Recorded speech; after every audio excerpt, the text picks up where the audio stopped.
Aqui estamos com mais um vídeo.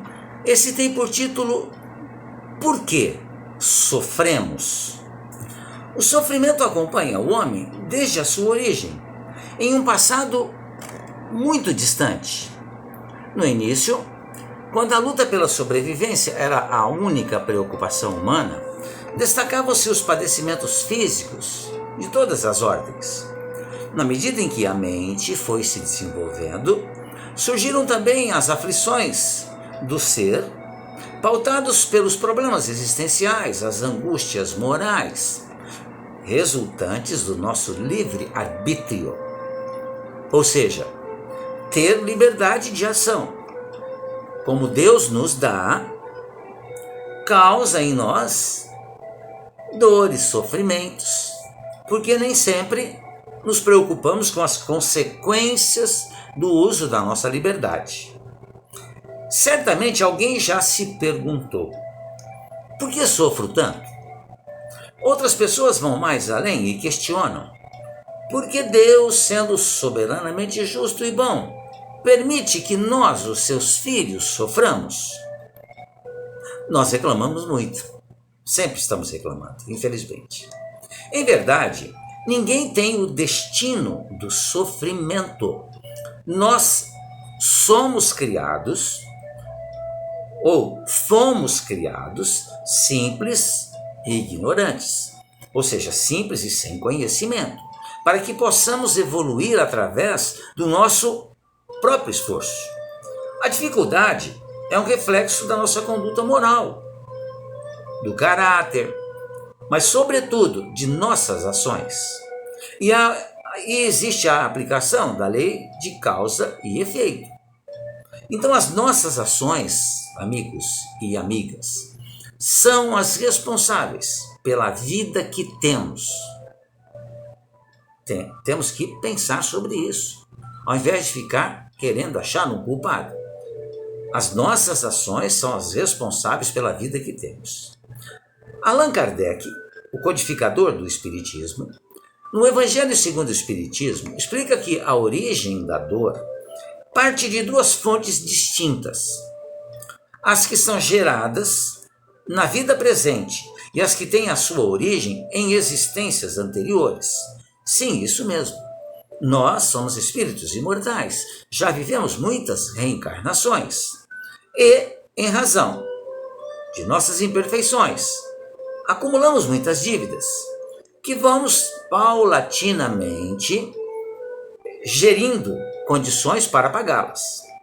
Para conhecer a causa do sofrimento originado nesta encarnação, basta consultar a própria consciência, que a todo momento nos fala.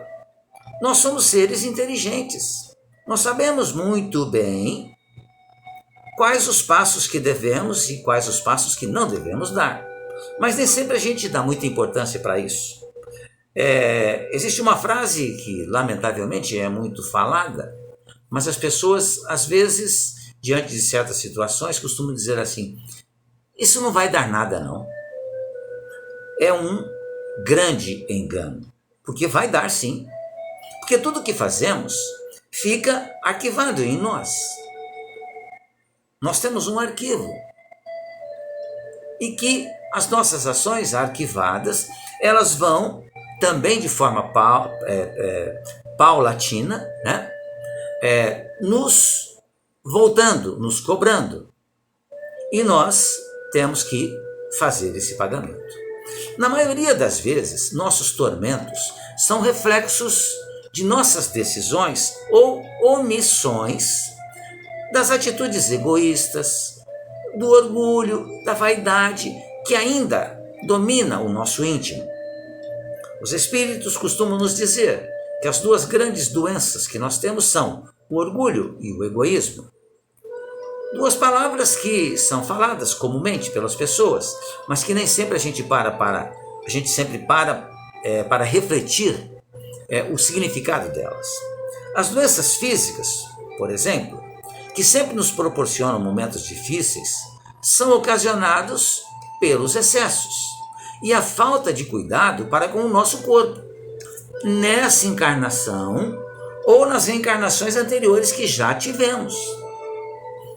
tudo vai se acumulando, tudo vai se arquivando. E chega um momento do pagamento. Então, se temos dores hoje, se sofremos hoje, é em razão daquilo que nós gerimos com as nossas ações. Porque Deus não colocou em nossos ombros nenhuma dor. Da mesma forma também, Jesus não veio aqui para pagar pelos nossos pecados. Os nossos pecados, que são as nossas ações fora das leis divinas, somente poderão ser pagas por nós mesmos, pela nossa mudança, pela nossa reforma íntima. Como podemos analisar, ninguém mais é responsável por nossos dissabores, problemas, dores, angústias, do que nós mesmos. Ou seja, o Espiritismo, ele nos tirou a possibilidade de reclamar da vida, porque nós temos a vida que está de acordo com as nossas ações, que está de acordo com aquilo que estamos fazendo ou fizemos anteriormente. Mas os mais numerosos males são aqueles que o homem cria para si mesmo, pelos seus próprios vícios, aqueles que provêm do seu orgulho e do seu egoísmo, olha as duas palavrinhas aí, da sua ambição, da sua cupidez, dos seus excessos em todas as coisas. Excesso é problema, tenhamos certeza disso. Mas em outras situações, aparentemente, não merecemos sofrer. A gente às vezes se pergunta isso também. Como explicar, por exemplo, os inúmeros casos de deficiência congênita, as doenças incuráveis que aparecem em tenra idade, os doentes mentais, as mortes prematuras? Seria destino? Simplesmente má sorte? Nós queremos encontrar uma razão para essas situações fora de nós, mas ela está dentro de nós.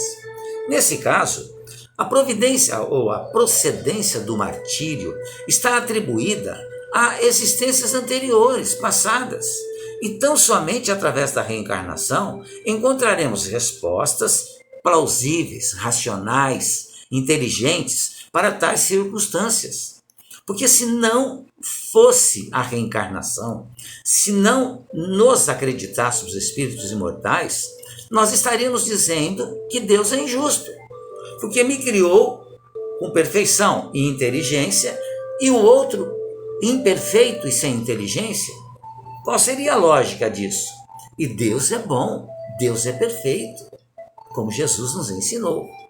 Se não considerarmos a pluralidade das existências como ponto de partida para essas questões, de fato, não compreenderemos a origem de certas dores. Daí o retornarmos para o título desse vídeo. Por que sofremos? A razão é que sofremos por causa das nossas ações.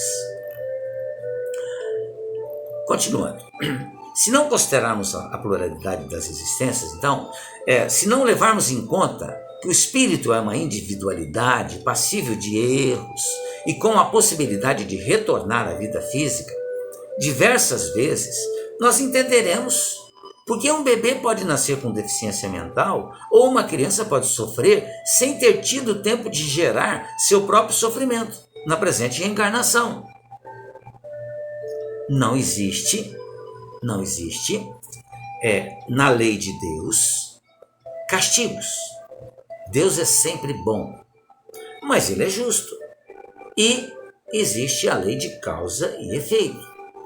E um bebezinho, por mais frágil que ele seja e nos apresente, ali naquele corpinho, frágil, dependente de nós, está um espírito milenar que já viveu múltiplas reencarnações. Aí uma outra questão, devemos interpretar o nosso sofrimento como uma espécie de punição? De maneira nenhuma. Nós sofremos para evoluir. Interessante essa frase. Nós sofremos para evoluir, mas isso também não quer dizer que o sofrimento é a única condição para se chegar à perfeição. Nós sofremos porque cometemos erros. Se não cometemos erro, não sofreremos. Ninguém em sã consciência busca o sofrimento para si mesmo. No entanto, para ainda sermos imperfeitos, por sermos ainda imperfeitos, podemos falhar. E Deus, em sua infinita bondade, concede-nos sempre uma nova oportunidade, para que através do nosso esforço consigamos progredir. Devemos, portanto, encarar o sofrimento como uma oportunidade de regeneração.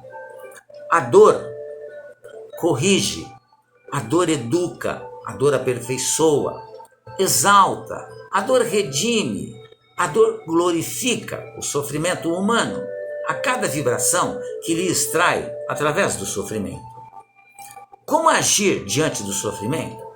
Consideremos nossas aflições como mecanismos necessários para o progresso. Devemos procurar manter sempre o bom ânimo, na certeza de que não há mal que seja eterno. O que existe é o bem. O mal é a ausência do bem. O Senhor transforma o veneno de nossos erros em remédio salutar para o resgate de nossas culpas. Essa frase está no livro O Problema do Ser, do Destino e da Dor, de Leon Denis. Os momentos difíceis também são oportunidade de testemunharmos a nossa fé. Deus não nos abandona. Deus não nos abandona. Repetimos mais uma vez. Deus não nos abandona. E tampouco designa fardos pesados para ombros frágeis. Sofremos agora para desfrutarmos dias melhores no futuro. Bem-aventurados os aflitos, porque deles é o reino de Deus, nos ensinou Jesus. Estas palavras também podem ser traduzidas assim: deveis considerar-vos felizes por sofrer, porque as vossas dores nesse mundo são as dívidas de vossas faltas passadas. E essas dores, suportadas pacientemente na terra, vos poupam séculos de sofrimentos na vida futura. Encontramos essa lição no Evangelho segundo o Espiritismo. É certo que todos nós já passamos por maus pedaços e ainda enfrentaremos dias difíceis, pois habitamos um mundo de provas e expiações, onde ainda o sofrimento existe. Mas nos esforcemos para que os dias felizes cheguem mais depressa. E a chave para a felicidade, para dias mais felizes, está em nossas mãos, nas mãos de cada um de nós. Porque cada um de nós sofre pelas suas próprias falhas e não por castigo de Deus. Pensemos nisso, reflitamos sobre isso. Muito obrigado mais uma vez pela sua atenção. Peço que faça comentários se quiser. Se inscreva em meu canal. Comente com os amigos e as amigas também desse nosso canal. Estamos com mais de 800 inscritos. Vamos ver se nós chegamos, ainda nesse ano de 2021, nos 1000 inscritos. Muito obrigado mais uma vez. Fiquem bem, fiquem em paz.